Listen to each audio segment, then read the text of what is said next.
Programang ito ay rated SPG. Striktong patnubay at gabay ng magulang ang kailangan. Maaaring may masiselang tema, lengguwahe, karahasan, sexual, horror o droga na hindi angkop sa mga bata. Dahil tuluyan nang nahuli si Tanggol at ang kanyang mga kasamahan ay muli silang magkakaroon ng reunion sa loob ng bilangguan sa oras na gumaling na si Tanggol at maihatid mismo ito ng kanyang demonyong amang si Rigor na atat na maihatid si Tanggol kahit hindi pa man lubusang magaling ang ating bida.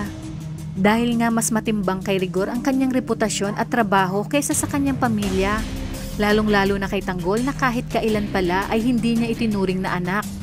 At sa pagpasok ni Tanggol sa bilangguan ay may mga bago tayong karakter na dapat abangan na siyang magbibigay ng pasakit kay Tanggol at ang kanyang magiging kasangga sa loob tulad na lamang nila Ben na minsan ding nahuli ng kapulisan nang minsang magkaengkwentro kasama sina Supremo.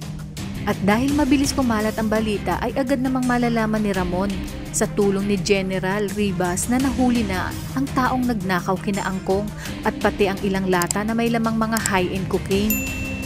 Kaya naman sinabi ni Ramon na gawan umano ng paraan ni General Ribas upang hindi madawit sina Roy at Angkong dito. Dagdag pa ni Ramon na gusto niyang malaman kung sino ang taong naglakas ng loob na pagnakawan sina Angkong.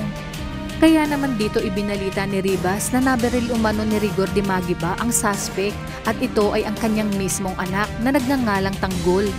Kung kaya't dito, napaisip si Ramon at sinabi niyang gusto niyang makita kung sinong anak ni Rigor dahil kasalukuyan niya ngang kasama ang Tanggol na ipinakilalang anak ni Olga.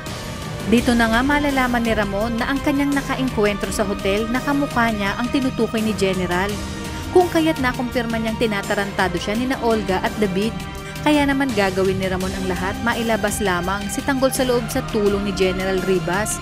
At ipinangako niya sa kanyang sarili na magbabayad ng mas triple itong sina Olga at David. Sa tingin niyo, matatanggap kaya ni Tanggol si Ramon bilang ama sa oras na malaman ni Tanggol na ito rin ang nakadali kay Mokang? Kung bago ka pa lang sa aking channel ay mag-subscribe ka na at i-click mo na rin ang bell icon para updated ka sa pinakahuling kaganapan sa paborito mong teleserye, ang FPJ's Batang Quiapo. Hanggang sa muli, salamat!